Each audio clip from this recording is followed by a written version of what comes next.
Hello there, we are in another chapter of Crypto Masters, and today we got a very special guest, Yael Tamar.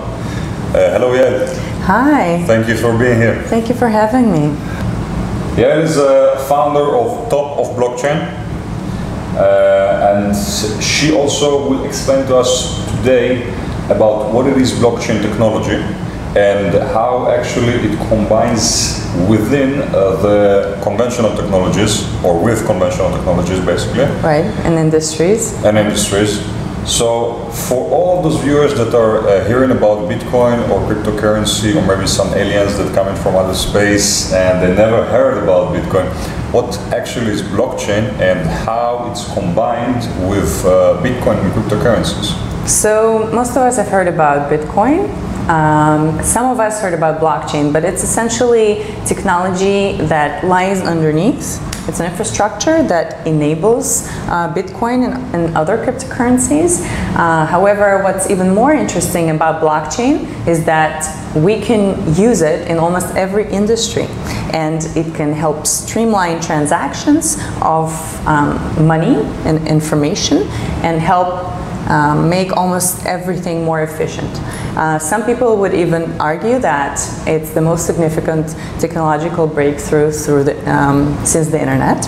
Wow, really? Right? Yeah. Okay, so basically if we are seeing the internet bubble that we saw in 2000, and we saw the big highlights around all of this, the cryptocurrency and blockchain technology, and really we want to understand why it's so innovative and why it's so essential for some of the conventional technologies. Right. So it's very interesting, Vladimir, that you're bringing up the bubble. There is a famous curve of technology adoption that was developed by Deloitte, and what they're showing is that with all emergent technologies, it was the same with the internet, it was the same with AI, it was the same with augmented and virtual reality. Right when the technology enters the market, there's a big peak, right? Mm-hmm. Because there is this expectation that the technology is going to grow and bring people profit. So there's a lot of investment, there's a lot of adoption, or at least some attempts to get this technology developed. So we see a big peak of startups that are starting to work on it, investors that are getting interested. So there's this big bubble coming up, right? And then at some point people understand that this technology may be interesting, but it's going to take some time for it to develop. It's going to take some time for people to digest and for the mainstream market to get caught up with the startup market, right? So that's when there is this kind of a depression going on, right? So the money is running out, the money for this technology is running out on the market all of a sudden, and maybe investors are getting a little cooled off. So I think that's what we're actually experiencing a little bit now in the crypto and blockchain market. And then what happens afterwards? The market gets caught up. The technologies that got money or investment in the beginning are more mature, and now they're starting to get customers. So all of a sudden, the market is kind of going back up, and it's going much slower than it did in the beginning, but it's growing. So experts are estimating that that's going to happen with the blockchain market at around 2023 and up. So that's a little historical lesson, I guess, on the technology adoption. Let's go back to blockchain and what it is really. Or how it works. And how it works. This and mystery. How it's relevant for all of the technologies we're talking about. Exactly, and why some people think that it's a super significant step in the whole advancement of high tech. So in general, we know about Bitcoin, right? Bitcoin came about sometime in 1210, right? Somewhere around 2008, right? So basically, people who were behind it, the whole idea was to create a world in which you and I can transact directly. That's right. Right, and not in cash. A digital currency that can be transferable between two people. So there were several attempts to do this in the past. However, they were not successful. Why? Because you have to create a super secure infrastructure in which it's evident that the money or the information that I sent to you is actually transferred. And everybody in the market has to agree that now the $5 that I gave you is in your pocket and not mine, right? So everybody has to see and everybody has to agree. So that was the breakthrough that the Satoshi white paper, the initial white paper about the Bitcoin infrastructure, achieved. It basically created a world and a platform in which every player can see the transactions happening between two of us and can be privy to approving this transaction happening. So that's how blockchain came about. It's basically infrastructure in which all the transactions are recorded in a very transparent way, and there is a consensus mechanism in which all the participants in the network have to agree, or most of the participants that are required, have to agree on this transaction happening, that it's valid. And after it's been done, everybody can see that it's concluded and that you actually have the money on the information that I sent. So this basically enables this world of digital currencies, because now we do not need an approval from a bank or from some other authority that manages our digital money, right?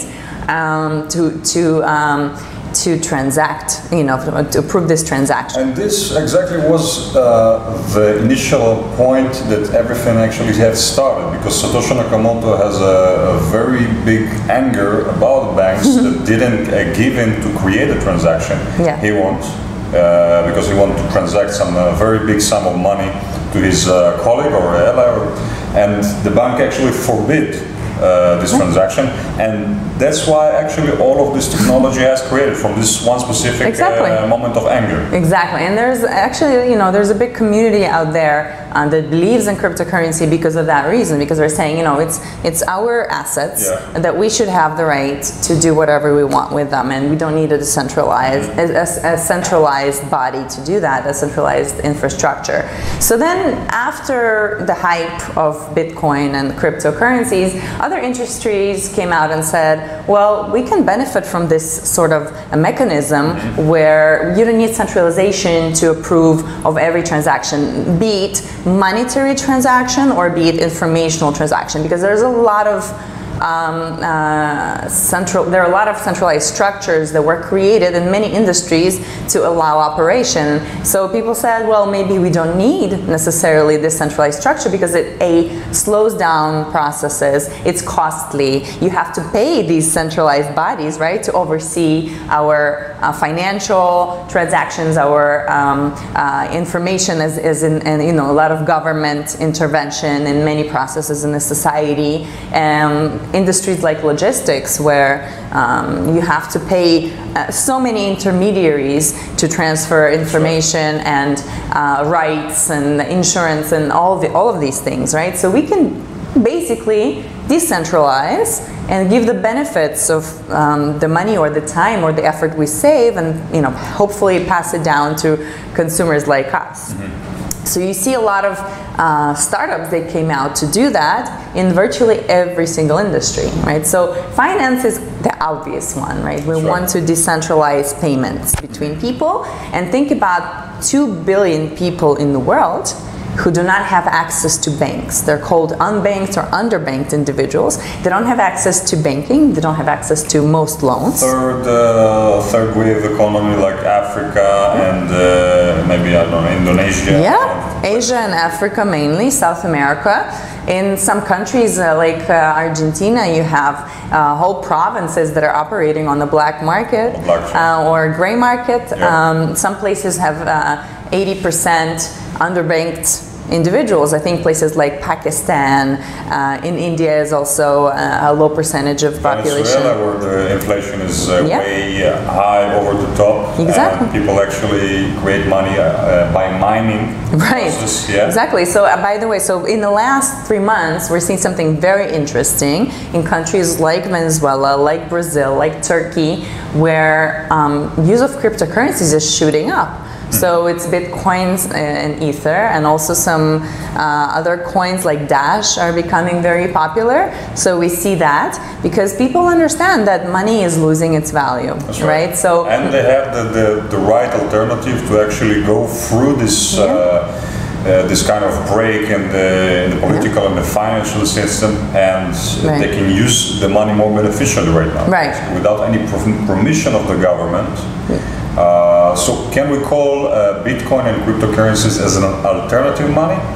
Or maybe we can one day expect this will be the main currency that people will use for transaction. So we don't know which currencies are going to be the most popular in the future, but in my mind it's undoubtedly going to be digital currencies.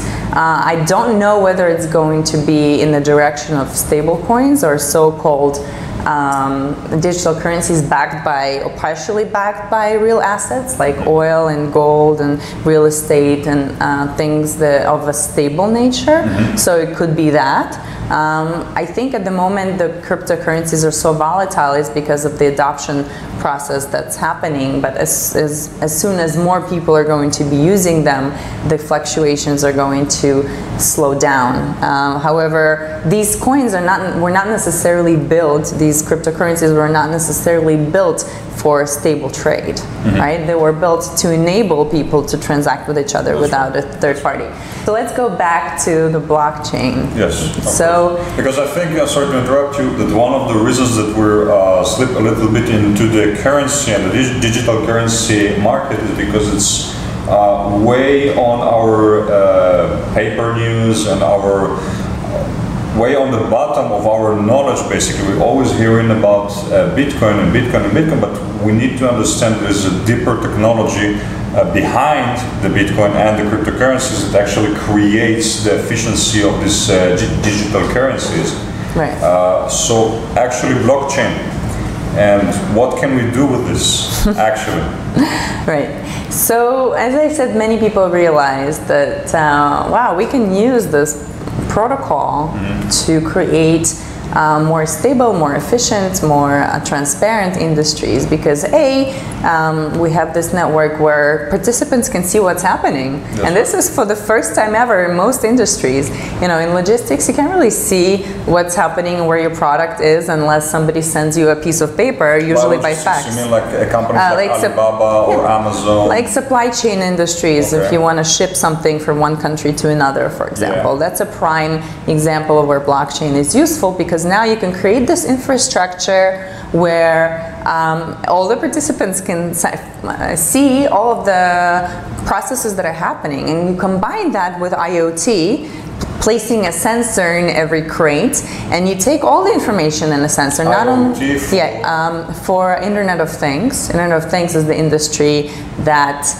has become very big in the last 10 years, because now you can place a sensor virtually in everything. In a container or in a product? In a container, in a product, or in an office like this, where you open doors with eye recognition, retina recognition, for example. You have all kinds of data coming from this, right? So if you put a sensor in every crate and every container, like a lot of projects are happening now with IBM and Maersk and Alibaba, as you said, and Amazon, which is getting into the freight forwarding business right now. So if you place a sensor, it can give you all the information. That information can be shared with everyone. That changes everything, because now that information can be used by suppliers, by buyers, by shippers, by everyone, plus by marine insurance agencies, for example, because you can know where your product is at any time, and the insurance is based on location,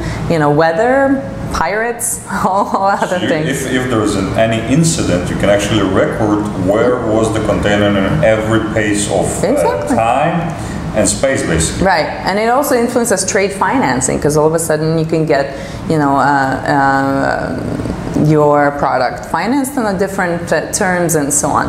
So for example, Olam is a blockchain company that's creating an open source platform for all of the logistics and supply chain companies to communicate during the transport of shipment. So now you have a place to go to take all the pertinent information that you need for the business automatically and systematically. So that's just one example, right, of blockchain being used. What about real estate? How can we see blockchain in real estate? So real estate is another interesting industry because there is a lot of processes involved, right, in any real estate transaction. So on the transactional side, blockchain can streamline and make the transactions much more transparent. So we have a lot of startups working on the sale and rent of real estate on blockchain. Governments are facilitating this process by creating blockchain-based land registry in countries like Georgia and Estonia and a few others, hopefully soon in the UK.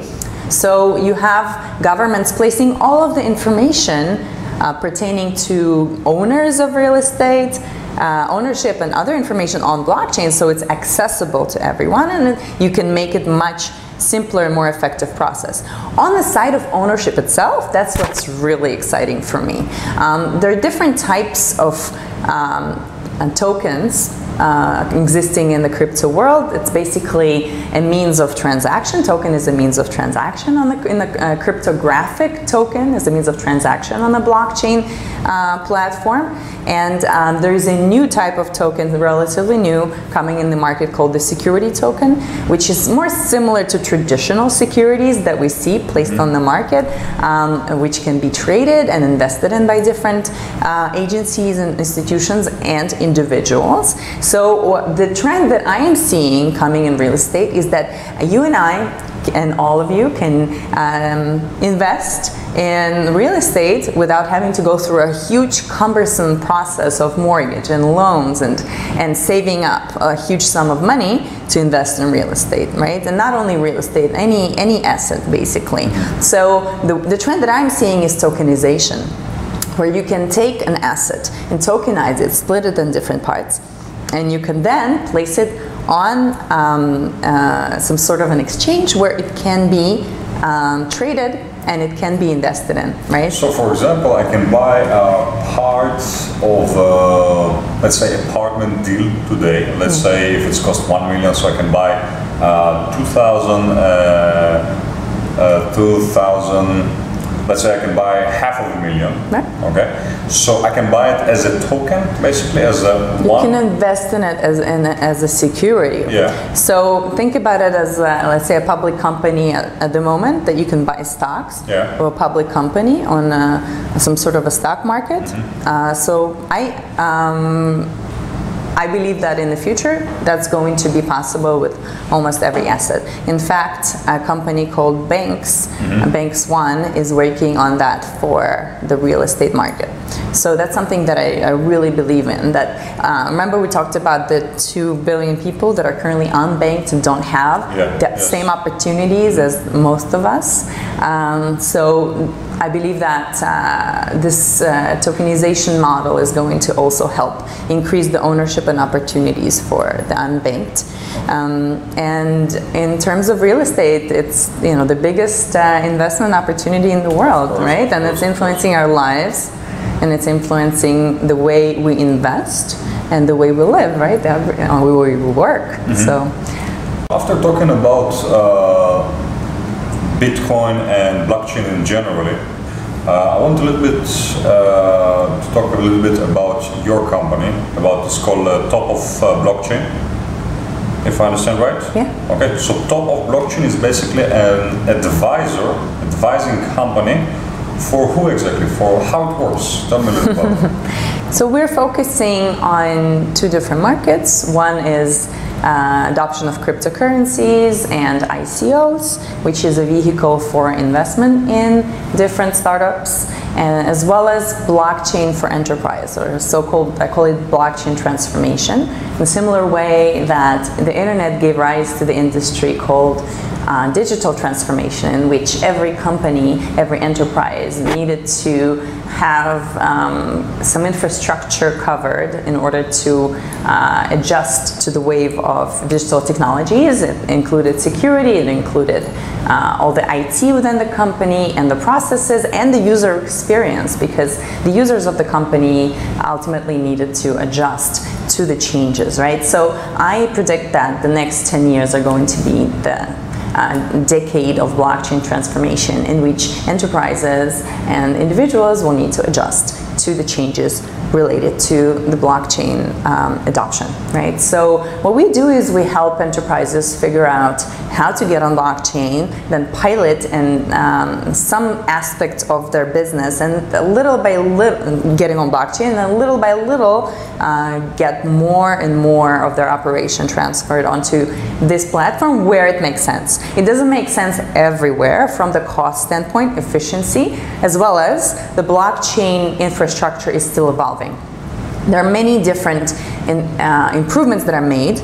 And by the way, I should probably make a differentiation between blockchain and DLT, or decentralized ledger technologies. Blockchain is just one type of this decentralization layer. There are others, such as DAG, and platforms like Fabric with Hyperledger and other enterprise blockchains that are coming out. They still call themselves blockchain, but some are blockless. Different. Yeah, they're slightly different. So in a few words, a top ledger or this technology, DLT. How actually how can you identify it in simple sentence, and how can you actually differentiate between the DLT and the blockchain? So what are the actual differences by definition? Yeah, blockchain is a type of a DLT. It's one type of DLT. Decentralized ledger technologies is exactly that. It's a ledger or a platform, protocol on which transactions of information and money are happening in a decentralized manner. That's all it is.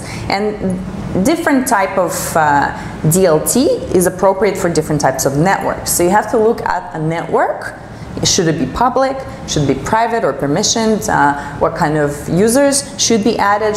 What kind of permissions you should give them? What kind of consensus mechanism it should have? It should really depend on the network and the type of application that we're talking about. And that's why there is, that's another reason why there's going to be this industry of blockchain transformation, of DLT transformation, where companies will need this sort of advice of how best to take advantage of the new technologies. Of the DLT? Yeah, or not. In some cases, maybe you better stay off blockchain at the time. I think eventually we're going to find decentralized technologies that are very efficient for almost every business case. So if, let's say, I'm an owner of a chain of food stores, of supermarkets, right. And let's say I have 6 stores, and I want to customize my business with the technology of blockchain. Is it realistic? Is it possible for me? Will it be beneficial, or will it be a waste of time? I think at the moment, for the time being, to get your infrastructure onto blockchain is going to cost a lot of money. So for a small store, not sure that you would take such an undertaking, although there are solutions that help to streamline things like inventory and payments, of course, right? But what you can do as a small store right now is to start accepting cryptocurrencies, right? Right. To get on this bandwagon, right?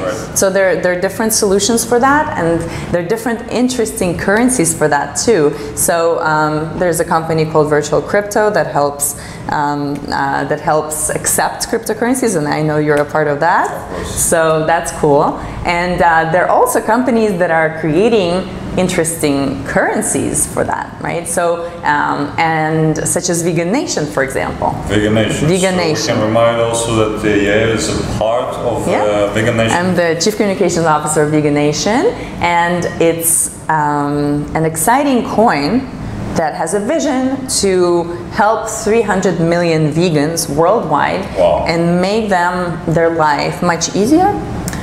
With respect to availability of products, provenance, knowing where these products came from, their ingredients and things like that, as well as just encourage the market growth by helping producers, by helping NGOs, and the ultimate goal is, of course, ethical and environmental. Because I think most people globally right now are aware of the type of environmental damage that animal agriculture creates. And even if they're not vegan, if there is a definite sure way for them to know that they're having an impact on the environment, and by the virtue of just using this coin in the shop when they're shopping, as well knowing that this coin cannot be spent on anything that is purposely damaging the environment, then that's the good use case for the currency. So from the idea of vegan nation, you actually created a coin that the whole purpose is actually to pay, or not only, but the main purpose is actually to pay in vegan stores. To pay in stores that are vegan friendly, and they accept, they will accept this cryptocurrency, and the whole community will grow, right? So this cryptocurrency can be also used as a means of payments for the shops, right? For vegan products, to vegan suppliers. It could be used to pay employees or to give them bonuses. So or to engage in to donate to NGOs, right? So basically, I like the idea that it's actually closed coin.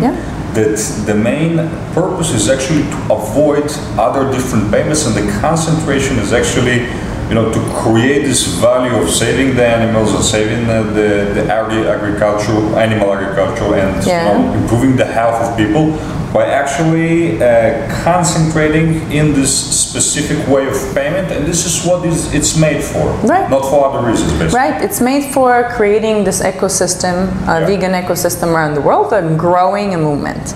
Right, so any statistics about how many vegans can use this magnificent coin in the world?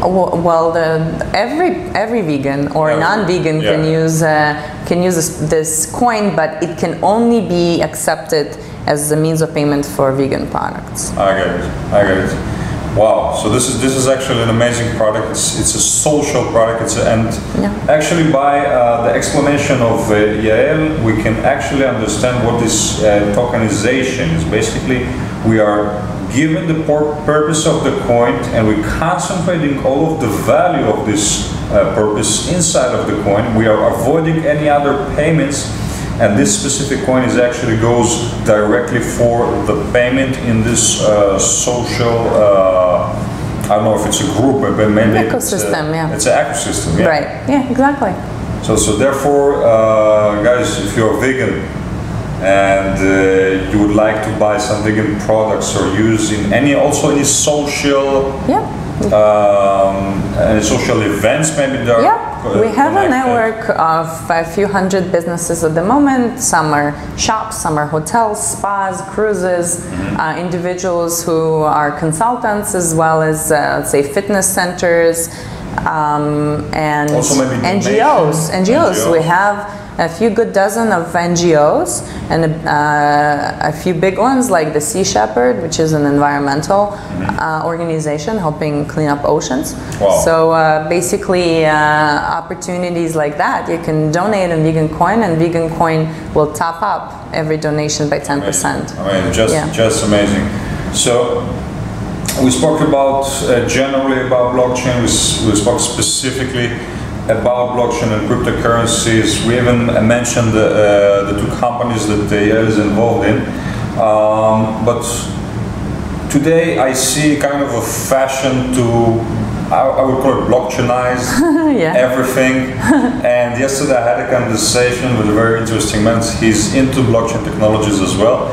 And he told me about this very, it's an absurd story. That he was working with a high-tech company that were trying to go into the blockchain market, and in a very specific moment he asked the owner, do you really need the blockchain technology? And the owner said no. So basically we can understand that people sometimes trying to move inside of this or force their business or their industry into this technology while it's not It's not really necessary. Always necessary, basically. Yeah. So what are the cases that it's actually out of space, it's not necessary, we don't need this technology, in what kind of industries right now? Because maybe in the future it's going to be more relevant. Yeah, well, as I mentioned, technology adoption, it's a lengthy process, right? And right now the blockchain technology is very ripe and it's very new, and as with, you had internet 1.0, 2.0, 3.0 and so on and so forth. Like the first smartphone didn't even have more than a few apps or maybe even none, right? So, and now we're so used to it, ordering taxis and pizza and tickets and everything, right, from your smartphone. So you have to think as a business whether it's the right time for you. I think that in the future, most businesses in the world in some capacity will use blockchain technologies like they do the internet right now. If you came in back in 2000 and you said to a taxi driver or a taxi company that it had, it had to go on the internet, maybe without any balls. Yeah, the internet wasn't even ready. Like the internet wasn't ready for adoption because there were no use cases, right? So now there are many people who are trying to predict what the use cases are going to be. So right now a company called Hasera just came out with a directory where all the blockchain networks exist and you can go and find them. So the IBM is a part of this initiative. You can go and discover them. So companies like that are think ahead, like what's my next step? In terms of where blockchain is necessary or not right now, we have to think about, will my business benefit from blockchain right now? Benefit could be a very wide expression because maybe your investors will get excited that part of your company is now on blockchain, right? And it's not, it's not intrusive for your business to implement a part of the company on blockchain to do things like auditing or claims management for insurance, for example, on blockchain, or rentals for your hotel or whatever. So I would say evaluate costs and do a cost-benefit analysis, right? But there are some industries where blockchain is so crucial of a change, which can create amazing cost savings or better profits, where I would say, go for it. And these industries, go for it right now. And these industries involve trust. So these are payments, these are insurance, these are IoT, Internet of Things, because you need trusted transfer of data. Everything that involves trust, and every business that is based on the success and the operation of a supply chain. That's why in logistics, blockchain is a perfect technology to help so many different stakeholders to communicate and operate together. Another good example would be pharmaceutical transactions, pharmaceutical supply chains, pharmaceutical sales, where you have to have trust. You have to know so many things, from the expiration date to the conditions, to the prescription, to the delivery, to doctor-patient communication, forgery, right? So you have so many different things together that involve trust that it makes a huge sense to implement blockchain in pharma supply chain.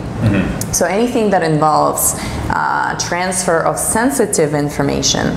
So there's also other examples of technologies that are kind of underlying our platforms. For example, decentralized ID. So for us as consumers, owning our information and being able to share our information with whomever we give permission to, especially with the whole story with Facebook, giving out our personal information to companies. We didn't necessarily agree, right? But we did by, the wide nature, wide nature of their user agreement, right, with us. So we have a lot of companies right now that came out and said, well, we're going to provide infrastructure for consumers to be able to own their information and then share it, and it's decentralized.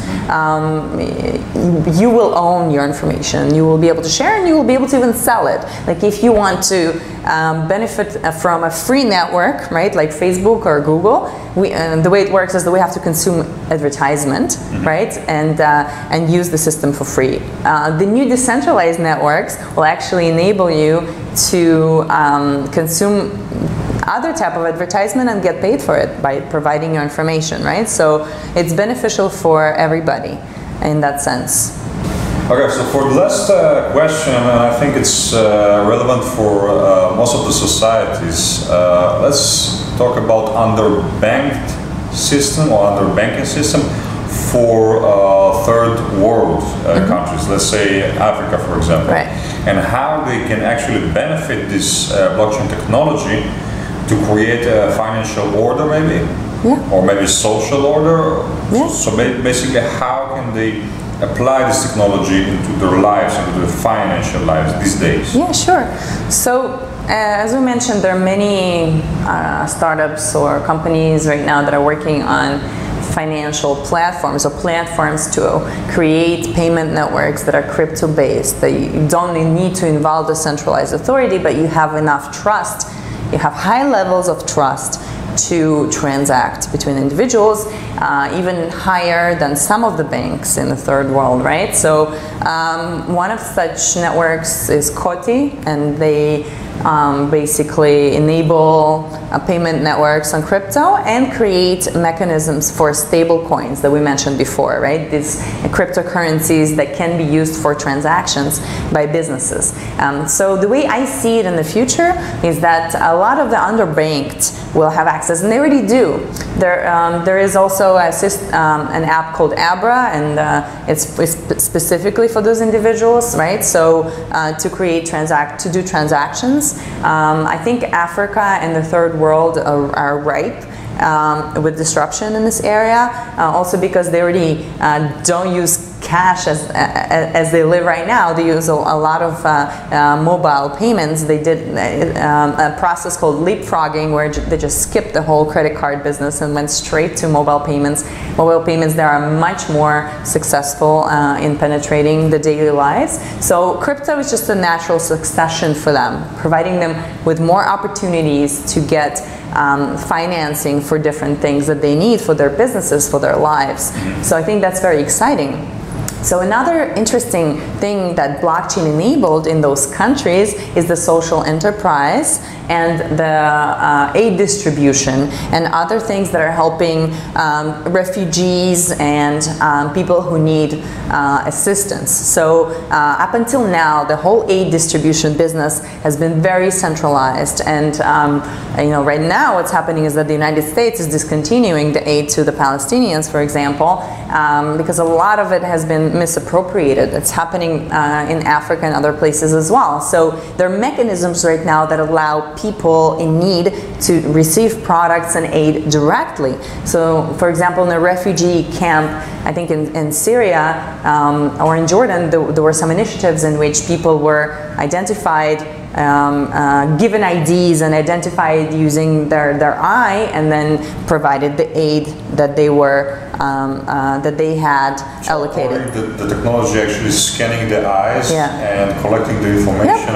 about the person, and how the blockchain technology is actually they were the project is called Building Blocks, and each of them had an account in which they were supposed to receive aid and probably different vouchers for products that they could get. So there were technicalities involved in it, but in general, the system makes sure that the aid recipient is who they really are. So there is no misappropriation. There are other platforms for donations that allow people to see exactly where the donation is going and to make it milestone based. So as soon as the milestone is reached, the donation is allocated. This actually type of process we didn't talk about. It's a really interesting application of blockchain called the smart contract, in which when certain conditions are met, by definition, there is a transaction. So as soon as the certain conditions are met, the transaction is made, and if the conditions are not met, the transaction is not made. So there's a lot of business applications in business for this mechanism, which was only enabled because of blockchain, and I predict that it's going to be major in the future. One company that's making the smart contracts easy and accessible for the industry is Iolite. And IO-Lite enables blockchain adoption by any business, any industry, by allowing them to create smart contracts and apps without knowing how to code. So you can basically use natural language to write a smart contract. And I think that's going to be the major catalyst in blockchain adoption as we see it in the next few years. So as a lawyer, for example, I can write a contract, okay, and it's actually translated to simple words. I don't need to be any engineer or any specialist in blockchain technology. And actually it translates the words to a code, and the code can actually create me a contract. And you can deploy it. So it's actually even better. So parts of your legal contract can be used right away to build a code and to deploy it on the system. Wow. So as soon as the conditions are met, this is going to play a major role in delivery and logistics, for example, right? So when you're communicating with someone, you're sending them your product, for example, or selling an apartment, or some sort of a transfer, there's always this issue of, are they gonna give it to me upon receiving the payment? So that issue is gone. So you can identify all the parameters, and you will receive your transaction as soon as they get their product automatically. So this saves us a lot of, again, intermediaries in the middle, right? So that's why I'm really excited about this technology and many other technologies that are enabling this blockchain world. The promotion of this technology and the development of this technology is just creating our lives way more easier. Yeah. And thank you very much, Yael, because of your knowledge and your experience over here, the great explanations, I find myself way more wiser and brighter according to all of this. It's not only crypto jungle, it's also blockchain jungle. Right. These days an ICO jungle, which we didn't talk about, or talk very small, but it was a very, very, very beneficial knowledge for us to create order and to understand. So thank you very much for having this interview. Thank you so much. Thank you for having me. I hope we will make another chapters, maybe on other subjects such as ICOs. Let's talk about asset management. Yeah, asset management. Like crypto asset management. Yeah, so because a lot of so we can actually have to be continued. So thank you, folks, for seeing us and seeing this interesting interview. And until the next time, we'll see you in Crypto Masters. Thank you very much.